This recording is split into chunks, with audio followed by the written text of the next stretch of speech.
6 smears and how to clean them up. Smearing is a regular weapon in our arsenal, deployed in order to assert control over you indirectly, to maintain our facade, and invariably cause everybody to think less of you, think that you're the abuser, that you're the troublemaker, that you are the crazy one. Smearing is such that you often have no idea that it's being done until the damage has occurred. You may find out through a third party tipping you off about what is being said about you. You may find out that because we have instructed a member of the coterie to tip you off in order to allow us to draw fuel from your horrified reaction and to assert control over you further as you exhibit frantic attempts to repair the damage. Naturally, we will only tip you off once we are satisfied that our control has been asserted over you by virtue of the smears having sunk in and taken effect. The first that you often find about these smearings is when you try to tell other people about our behaviour, either during the relationship or when you have sought to escape or have been disengaged from. You want other people to know what you have been subjected to, that we are not the good and kind and interesting person that we portray ourselves as to everybody else. You may find that as you try and explain all of this, that you are met with shaking heads, blank looks, and declarations of disbelief, as your protestations are regarded with scepticism and whispered comments about how you have somehow lost the plot. To come up against this wall of resistance, especially when you are often in the greatest need, is distressing. This distressing situation is magnified when it occurs with people who you thought that you could rely on. There are certain situations where it may not surprise you, for instance, that the narcissist's friends and family take his or her side. But when you find that your friends are making excuses for the narcissist, querying whether you've read too much into it, that perhaps you're being oversensitive, then in such circumstances, it can have a really powerful and detrimental impact upon you. Smearing is almost always used at some point when you have become entangled with our kind. There are different types of smear that are used against you, but in order to help you identify them and understand them, I list 6 which are regularly used. Number 1, the abuser. The narcissist will trot out tales about how cruel and unpleasant you have been to him or her, whether it is preventing us from seeing our friends, pity play, not let us having our say, pity play, making decisions for us, suggesting that we are being controlled, hitting us, pity play, failing to attend to household chores whilst we are out working to support the household, grandiosity and pity play, not showing us any affection, pity play, questioning us about our movements, insinuating that you are controlling and pity play, calling us names, pity play, and so on. The label of abuser will be used against you. Much of the smearing is based on projection, as we tell everybody that what you have been doing are the very things that we have been doing. Of course, the less from mid-range narcissist cannot see that that is what is happening. The greater knows that, but does not care. This enables us, through this projection, to provide sufficient detail about the form of abuse. In essence, what the narcissism does is it takes our own behaviour and turns it around. So we utilise the very detail of what we have done to you to give such credible explanations of what you have apparently done to us. And this gives us a greater level of conviction that will cause the third-party listener to be more likely to believe what we have to say. All types of smearing operate on the basis of you making you out to be abusive in some way. Some are particularly specific, as I shall explain, whereas this type of label is predicated on an avalanche of plausible behaviours which cover a vast spectrum of abusive actions towards us, for instance, from locking us out of our own home at night because we went out with friends, to tipping freezing cold water over us when we were sat in the bath and pretending that it was a joke, from making us sleep on the floor, to hiding our car keys when we needed to be somewhere. A long list of awful abuses will be detailed, along with, of course, how much of a martyr we have been, especially where mid-range, in trying to put up with these behaviours and to try and make things better. Number 2. The Philanderer the Slud. The narcissist will play the card that he or she is not given any affection, love, or sexual gratification by the alleged abuser, but more than that, you are busy engaging in frequent affairs and one-night stands with other people. This smearing of you is to assert control over you indirectly when speaking to other people, to bolster our own facade, and to make life difficult for you in terms of your dealings with these third parties. We state that we have given you chances after discovering what you have been doing, because we want to get things back on track. Often the narcissist will just talk in vague terms about infidelity, and the third-party listener does not press for detail, believing it is a subject too painful, and therefore does not subject the narcissist to any forensic cross-examination that might lead to the third-party listener doubting what they are being told by the listener. More evolved narcissists, middle range and above, will, through the revision of history and paranoia and false accusation, conjure up a whole raft of detail. The narcissist will talk about how we've given you chances after discovering what you've been doing, but because we want to get things back on track, we kept letting you come back. Indeed, mid-range narcissists, particularly lower mid-range, middle range A and B, will play the martyr card of how stupid they've been. I can't believe that I've done this. She has dumped on me again. He keeps on cheating me, but I tried and I tried and I tried. The narcissist will make reference to having given you everything, and then bleat about how this is how the victim has repaid us. The narcissist will often appear heartbroken by these repeated infidelities, but what you're really seeing is the manifestation of the threat to control.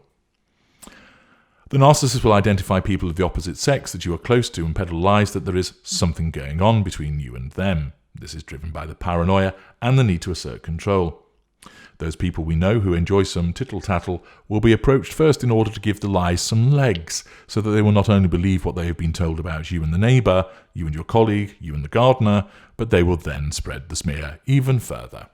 Again, such identification is done instinctively by lesser and mid-range, and is done with calculation by greater and the ultra.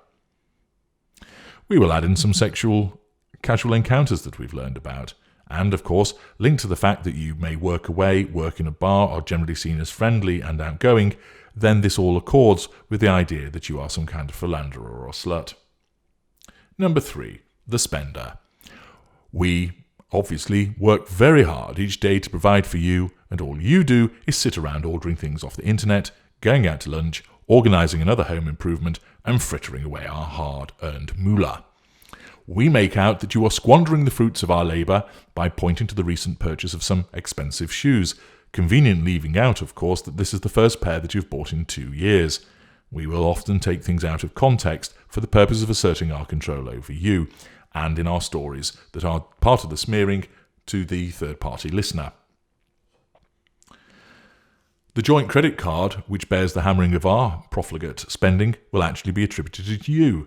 Words such as fraud, leech, and gold digger will be bandied around as we make you out to be a freeloader to the listening third party who has taken considerable advantage of our hard-working nature and generosity. We will utilise the facade that has been created, where mid-range and greater, of our success, of our diligence, and then use that against you, so that the third-party listener, who knows us to hold down a good job, knows us to be apparently frugal with money or careful with it, believes us when we say that you have been overspending. Number 4, the lunatic. This smearing will involve heartfelt explanations to medical professionals about your behaviour, in order to have those medical professions to say that there could be something wrong, but they would need to undertake a proper diagnosis. Accordingly, the narcissist, in perhaps one of their own medical appointments, casually mentions to the doctor, as part of the instinctive need to assert control, that they are concerned, because from the narcissistic perspective they believe this, that their partner is behaving in an irrational and abusive way, that there is perhaps something wrong with their mental health. The narcissist, through the distorted lens of the narcissistic perspective, will describe a range of behaviours and symptoms to the medical professional. The medical professional will respond by saying, there may be a problem there, but we need to undertake a proper diagnosis. Of course, naturally the appropriate response. However, what the narcissist will hear is, "You're agreeing with me. My partner's a nutter." And therefore the narcissist will take, again, this out of context and use this and go around spreading it to other people. "Yes, I was concerned about her behaviour, and because, as you know, I care very much about my wife, I mentioned it to Dr. Whitecoat, and he told me that it would appear that she does have a mental health issue. I know, it's terrible, but it does explain so much of her erratic behaviour, i.e. the erratic behaviour that I've been telling you about as part of my smearing, and this just bolsters what I've been saying. Of course, that erratic behaviour is what I perceive, and I've revised history. The thing is, I don't know if she will allow herself to be treated. Of course she will insist that there's nothing wrong with her, but apparently that's what they do, isn't it? They don't have any insight that there is anything wrong with them." Oh, what a dose of projection you have there. Sound familiar at all? We will pick on entirely innocuous behaviours of yours and magnify them, or they are completely fabricated. Either way, your behaviour, when viewed through the narcissistic perspective, because it threatens our control, is deemed to be problematic. And then the narcissist takes this and concludes that you're a nut job, a Fruit Loop, a head case. And with the backing of apparent support from Dr. Whitecoat, we will then smear you to other people. Idiosyncrasies will be portrayed as aberrations from normal behaviour, and of course, the more you try to point out that it is us and not you, the crazier you appear to everybody. Number 5, the turncoat. In this form of smearing, we actually place the focus of your horrible behaviour on not just us, but other people as well. We spend our time telling other people the horrible things that you have apparently said about them behind their backs, and in instances where you might have said it, then that is manna from heaven for us to utilise. Of course, since we are in a relationship with you, it stands to reason that what we must be saying to the third party must be true, otherwise we wouldn't make it up about the person that we love, would we? That provides us with greater credibility. We maintain that we are telling the victim of your scurrilous comments so they can keep an eye out for it happening again and to be a little wiser in their engagements with you. This will of course be based on oral recollection, so it's difficult to prove, and we may well involve other members of the coterie in corroborating our lies so that the recipient believes us, and therefore they end up basking too often in their own indignant and annoyed reaction to what they've been told to actually question and test the veracity of what we have said to them. We make life difficult for you by explaining to everybody else what an awful and hurtful person that you are, so that the third-party listener is turned against you. We are not so much complaining about ourselves, but telling the third-party listener that you have been saying horrible things about them. Number 6, the addict. You have a serious problem, and the time has come to tell other people about it. You happen to enjoy the occasional flutter on the horses. Don't worry, we now escalate that into having a huge gambling issue which incorporates the casino, slot machines, betting online, frequent trips to the bookmakers, and even betting on which of 2 raindrops will trickle down the pane the fastest. You like a social drink now and again. We will then turn this into full-blown alcoholism, showing off pictures of the empties in the overflowing recycling bin. Those empties are ours, of course, or the product of a weekend party, but we are not, as a consequence of the skewed narcissistic perspective, going to let that get in the way of our smearing of you. You're addicted to sex, watching porn, trying to make us do things in the bedroom that we don't want to, demanding sex on tap and demeaning us. Your recent weight gain, although nothing significant, is used against you as an evidence of addiction to food. The money that you waste on takeaway food is really starting to stack up now, and the salad section in the fridge only ever stocks cream cakes these days. We make out that you're a drug addict, that you're on the gear, that you're somehow smacked out of your eyeballs. And all of these behaviours are relayed to other people, often in the situation of medical professions, school teachers. Watch out for that particular smearing with regard to co-parenting issues. So, how might you deal with some of these smear campaigns, these smearing actions, and wipe them clean from your reputation?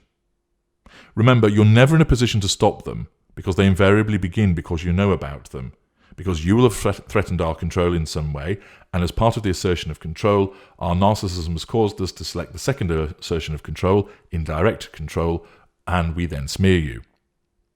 You don't tend to know about the smearing that has taken place, and it is a point worth making that invariably, although they look like a campaign to you, they are actually a series of one-off responses of the narcissist to the fact that you have threatened his or her control, and then there is an individual smear given.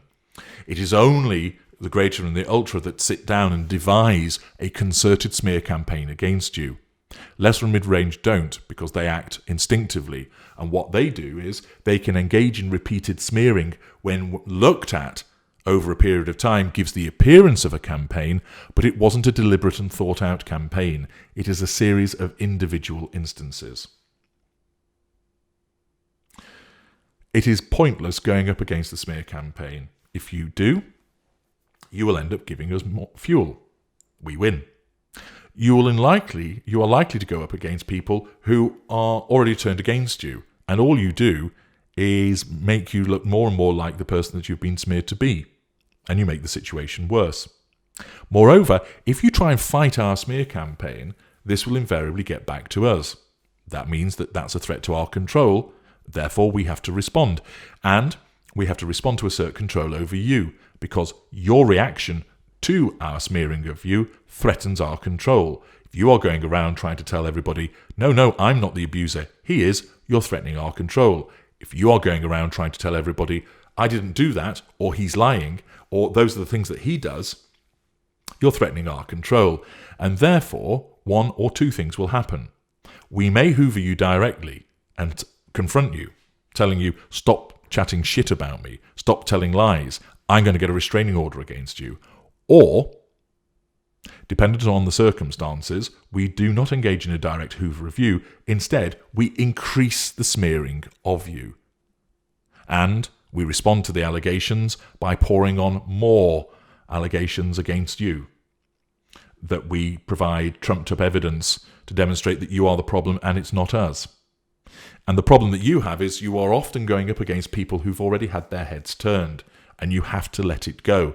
Of course, your emotional thinking gets hold of your truth-seeker trait and causes you to keep going. How dare he say that about me? I don't want people thinking bad of me.